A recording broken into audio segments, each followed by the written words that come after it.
Bom dia, Fortaleza de Nossa Senhora da Assunção. Hoje, o último programa do mês de janeiro, mês de férias.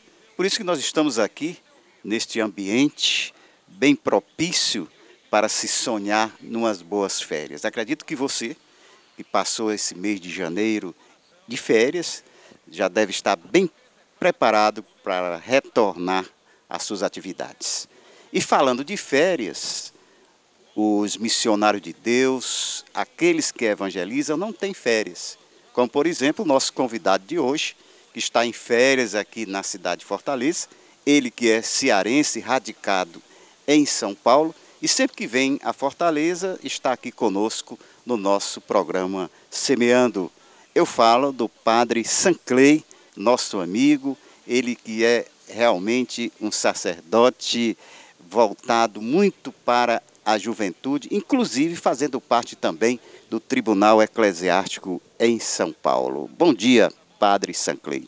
Bom dia, Ibiapina. É uma graça grande de Deus, estar mais uma vez aqui partilhando com você da caminhada comum, da mesma fé, do mesmo amor a Cristo e a sua igreja. Bem, padre, está passando as férias, está começando o mês de fevereiro. Quando se fala fevereiro, se lembra de carnaval. E aqui em Fortaleza se lembra do Renascer, que é um evento promovido pela comunidade católica Shalom, lá no ginásio Paulo Sarazate. E também, dia 5, já no próximo domingo, queremos Deus lá no condomínio espiritual Uirapuru. E dia 3 de março, já bem próximo também, vai acontecer aqui em Fortaleza o Bote Fé, nos preparativos aí para a Jornada Mundial da Juventude, que vai ocorrer lá no Rio de Janeiro. E falando de Bote Fé, como é que você vê hoje nesse mundo de relativismo, hedonismo? Será se o povo de Deus, o homem, não está mais aceitando o dom da fé?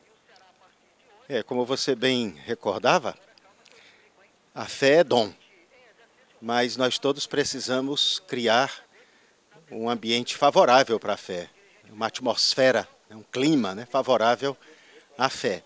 Isso vale para todos, principalmente para a juventude que está vindo aí, E essa juventude que é parte e muitas vezes sofre as consequências dessa sociedade, dessa cultura, como você recordava, Ibiapina, marcada, como o Papa Bento XVI dizia, pela ditadura do relativismo, pelo hedonismo, essa busca de satisfações imediatas, esse pragmatismo, Mas por trás de todas estas atitudes, essas posturas, está aquele núcleo fundamental da pessoa. A pessoa que busca o absoluto, que busca a plenitude. Só que nessa busca, os adultos se equivocam, imagine a juventude, não é? Mas eu acho que a fé é mais ou menos como a família. Nós estamos acompanhando também quantas situações críticas, da vida familiar, da vida matrimonial. No entanto, todo ser humano tem um grande desejo para com a família harmoniosa. A família é sempre o ponto de referência para a pessoa. Então, diria algo parecido com a fé, Por mais que se busque outras coisas, vai para cá, vai para lá, são sucedâneos, quer dizer, na verdade, por trás dessas atitudes está um grande anseio que não é realizado. Por isso, uma busca contínua, uma certa ânsia. Se a gente observa, por exemplo, o comportamento de jovens adolescentes nessas tribos, Quantas tribos por aí?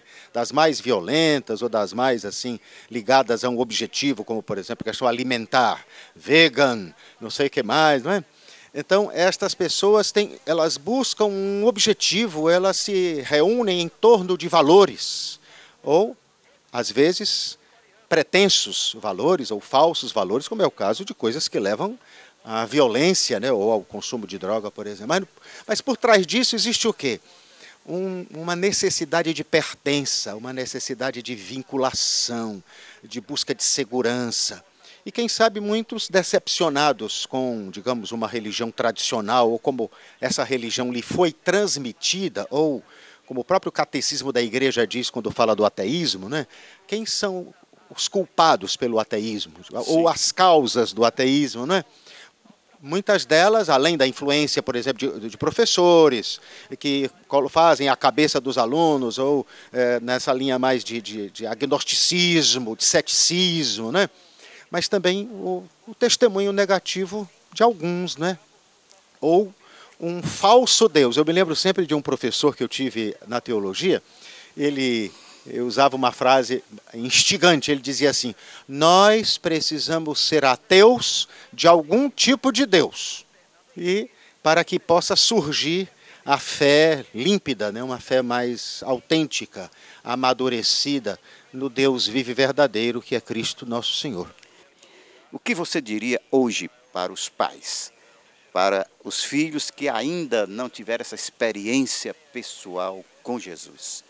Aqueles filhos que já estão se preparando, né, para o carnaval com a sua fantasia. E também muitas pessoas aproveitam o período de carnaval para ir viajar para o sítio, para as praias, ao invés de procurar assim um retiro espiritual, refletir sobre a vida. Que conselho você daria para os pais nesse momento que se aproxima o carnaval? Então, Ibiapina, o que eu tenho percebido, e nós todos, certamente, né? Essas mudanças drásticas, às vezes, de comportamento, de valores, de tudo aquilo que diz respeito à sociedade e à família em particular, porque a família está no meio dessa confusão toda, né? E aí o papel dos pais. Eu me lembro de uma psicóloga, numa conferência para a família, justamente lá em São Paulo, numa instituição que eu trabalho, que chama Lareira, a gente fez o Fórum da Família. E ela trabalha com clínica, psicologia clínica, e ela dizia: nós somos a última geração que obedeceu os pais e a primeira que obedece os filhos. Então, e me lembro daquele famoso Isami Tiba, que é grande colaborador na Rede Vida, é um psiquiatra conhecido. Ele dizia: os pais devem se lembrar que são amigos dos filhos, ou devem ser amigos dos filhos, não, porém, coleguinhas.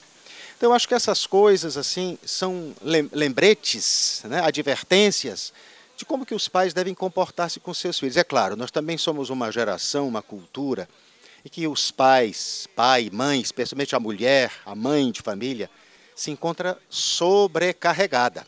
A famosa tripla jornada. Dupla jornada, ou às vezes tripla jornada, né? Porque ela tem que cuidar da família, do esposo, dos filhos, e tem que, portanto, do lar, e tem que cuidar, muitas vezes, da sua vida profissional. Então fica difícil administrar e cuidar de si. Eu me lembro de uma médica, de um grupo de casais com que eu trabalhei, ela dizia que o marido reclamava porque ele não estava na lista dela, de prioridades, ela dizia: e eu, que estou fora da lista? Quer dizer, tem uma série de prioridades. Agora, aquilo que você perguntava, né, Ibiapina, e onde fica, qual é o lugar reservado para a fé? Qual é o lugar reservado para a iniciação religiosa dos filhos? Não podemos deixar os nossos filhos, os seus filhos, à mercê da mídia, tanto da grande mídia como das mídias sociais. A gente sabe quais são os resultados disso. Essa criançada que vê novela, que vê Big Brother, que vê estas coisas, eles vão sendo inoculados com esses falsos valores. E qual é o espaço que existe, por exemplo, para a fé? Então a gente delega, né? Quantos pais delegam a educação para a escola e, quando muito, delegam a formação religiosa para a catequese paroquial, por exemplo. Isso não é possível, não é suficiente.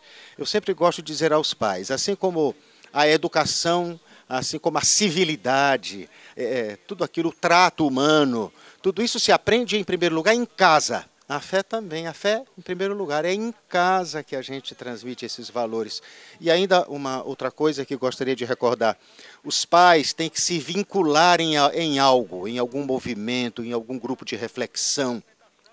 Nenhuma família sozinha consegue dar conta das necessidades, das demandas, tanto da vida matrimonial, quanto da vida familiar. É uma ilusão a gente achar que a gente resolve tudo em casa. Não, a gente precisa do apoio de uma comunidade, de um movimento, seja a Shalom, seja a equipe de Nossa Senhora, seja a ECC, alguma comunidade que nos dê respaldo, apoio, referência, estímulo. Estou conversando com o padre Sanclay, ele que é cearense, radicado em São Paulo, também faz parte do Tribunal Eclesiástico e também é orientador espiritual de um movimento nascido em São Paulo, Emaús, trabalhando juntamente com a juventude. Nós vamos para um pequeno intervalo e depois nós voltamos.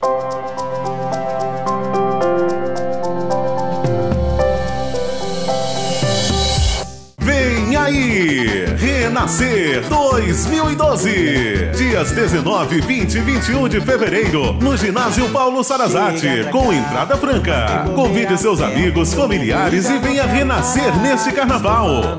Renascer 2012. Informações 3295-4583. Realização Comunidade Católica Shalom. Patrocínio Naturágua e Supermercados Center Box.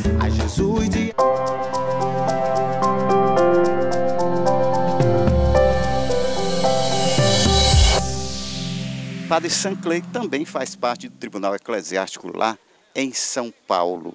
Estamos falando sobre juventude, sobre família, sobre fé. E agora, Padre Sanclay, eu gostaria de saber quais os maiores motivos apresentados nos processos pelos casais no Tribunal Eclesiástico de São Paulo.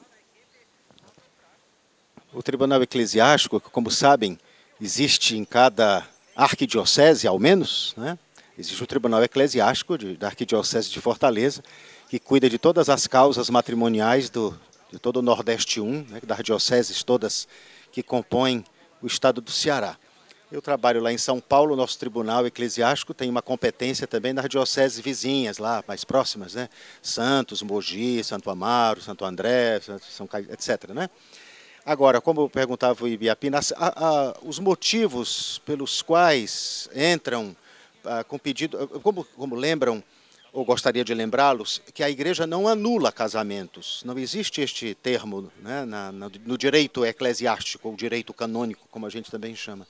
A igreja declara nulo, não anula, porque é do Evangelho, não separe o homem e o que Deus uniu. Portanto, o casamento, o matrimônio, é indissolúvel. No entanto, para que o matrimônio seja indissolúvel, se pressupõe a capacidade daqueles que contraem o matrimônio, que assumem o matrimônio. Por exemplo, uma pessoa incapaz, imatura, ela não pode assumir, ela não tem condições psicológicas, emocionais, afetivas, humanas, ou mesmo condições de fé suficientes para assumir o matrimônio por toda a vida.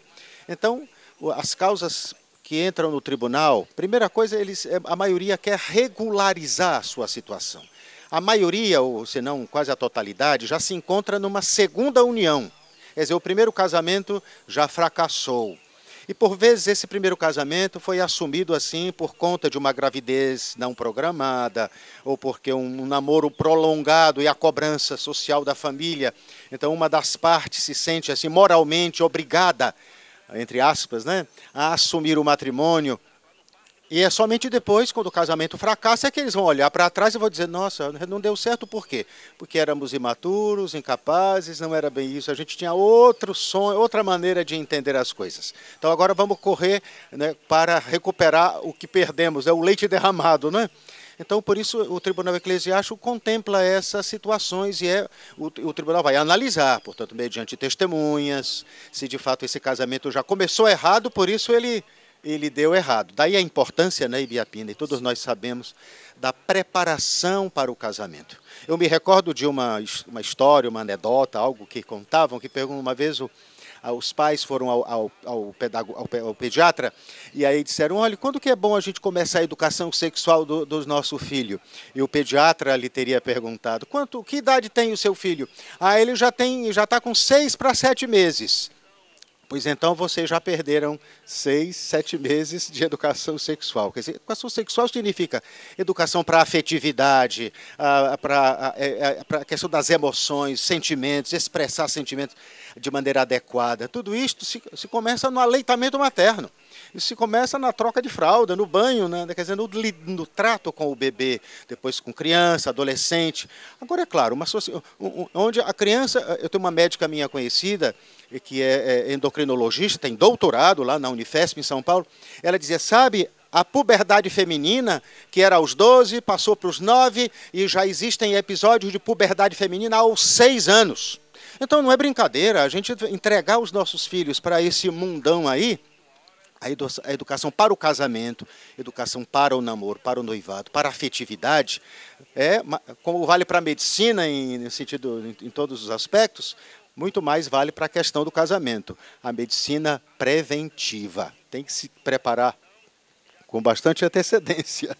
Padre Sanclay, agora, neste ano, no mês de outubro, o nosso querido Papa Bento XVI vai proclamar o ano da fé. Por que o Santo Padre, o Papa Bento XVI, vai proclamar esse ano da fé? Você poderia explicar?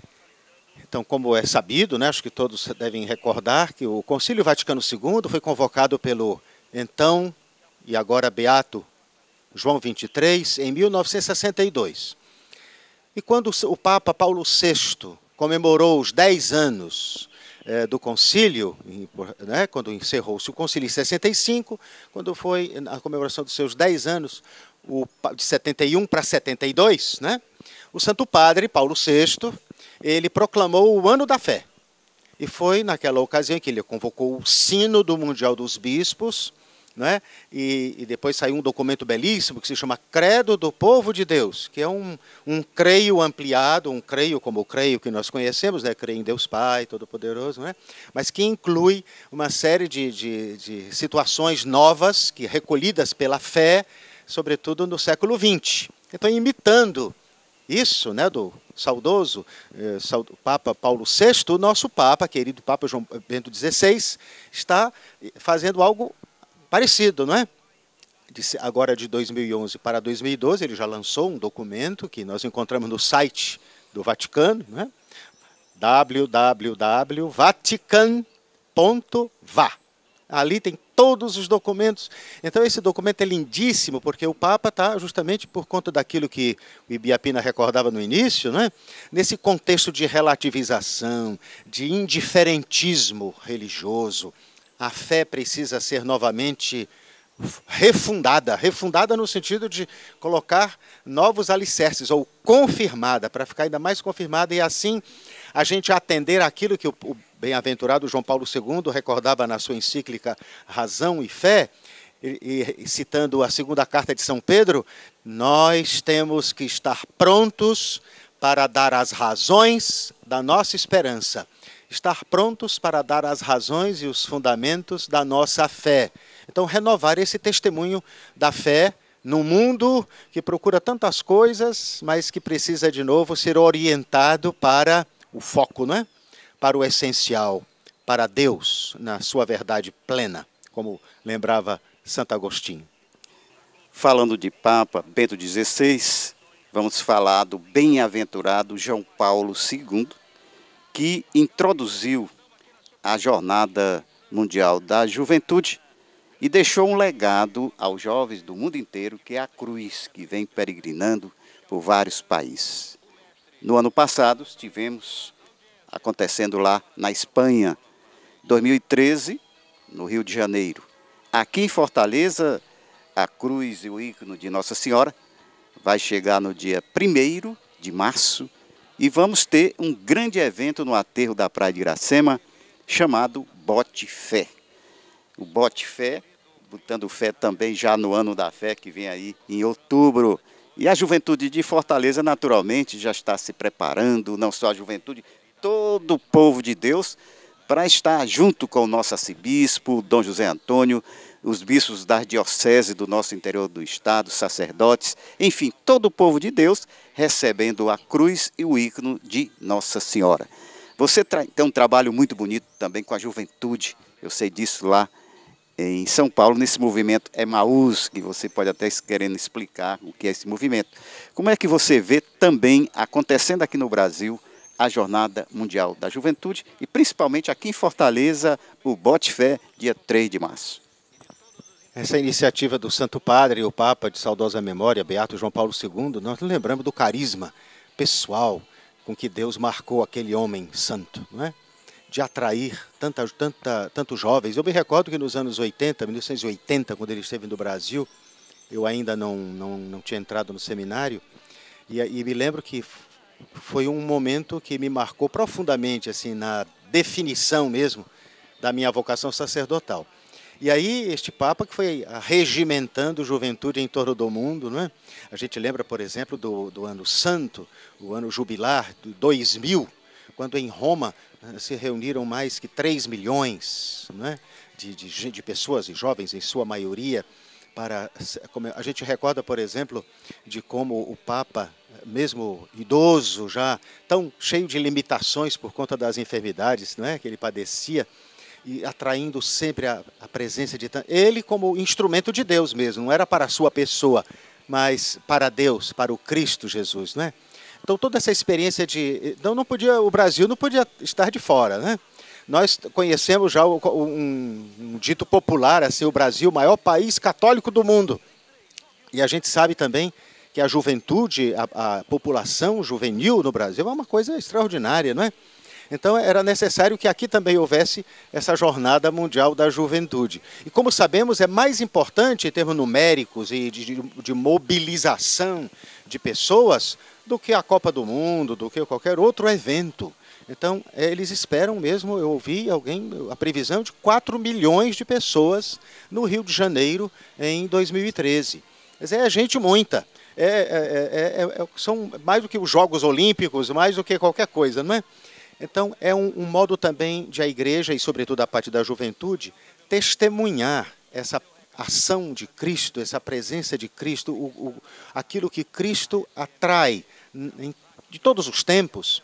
Eu fico impressionado quando essas bandas de rock, esses grupos, os caras vão lá, pernoitam, o show é domingo, eles ficam quinta-feira já fazem ali, já levantam um acampamento para um show que vai acontecer no domingo.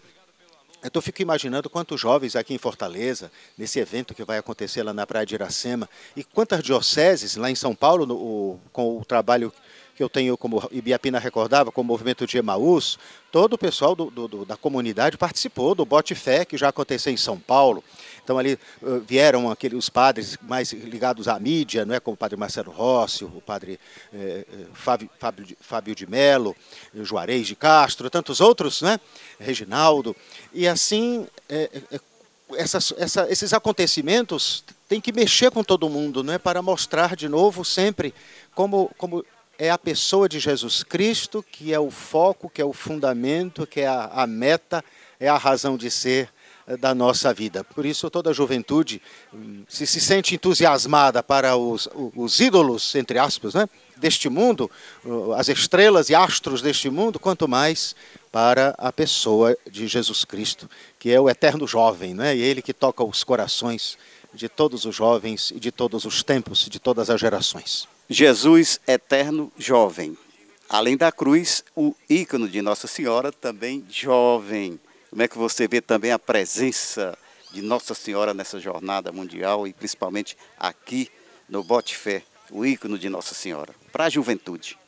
Nossa Senhora é indissociável, não dá para falar de Jesus Cristo sem Nossa Senhora.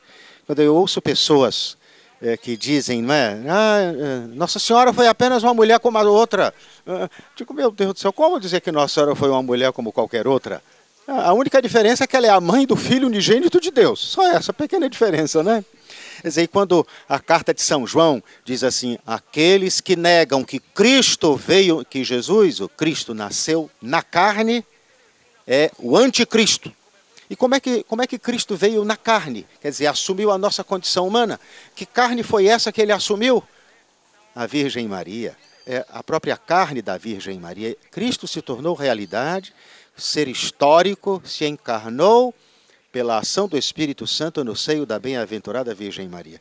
E qual é o jovem que não tem esta experiência? Que é uma experiência humana, profunda, radicada está no nosso mundo profundo, interior, de ser filho, e do lado feminino de Deus expresso, manifestado na Virgem Maria. Por isso o ícone de Nossa Senhora, aquele ícone que pertence à tradição mais antiga da Igreja Romana, que até o ícone que se atribui, a tradição atribui à confecção do próprio São Lucas, que está lá na Basílica, na primeira igreja dedicada a Nossa Senhora, em Roma, que é de Santa Maria Maggiore. Então, este ícone que está acompanhando a cruz, porque é Nossa Senhora ao pé da cruz, não é? Nós nos lembramos, e o jovem se recordará do discípulo mais jovem de Jesus, que era São João Evangelista, e que foi justamente ao pé da cruz que ele recebeu como grande legado, como grande dom, né? Aquilo que o Papa João Paulo II chamava o testamento da cruz, não é? A própria Virgem Maria, quando Nosso Senhor olha para São João e diz: eis a tua mãe, e olha para a Virgem Santa e diz: mulher, para dizer, ela é a mãe de todos os viventes, ela é a nova Eva, a mãe de todos os seres humanos, eis o teu filho. Então a cruz, né, e o ícone da Virgem são inseparáveis, para dizer essa conexão daquilo que é indissociável. Quem está com Cristo está com sua mãe. Quem está com sua mãe, não tem como, tem que estar também com seu filho, com o Cristo.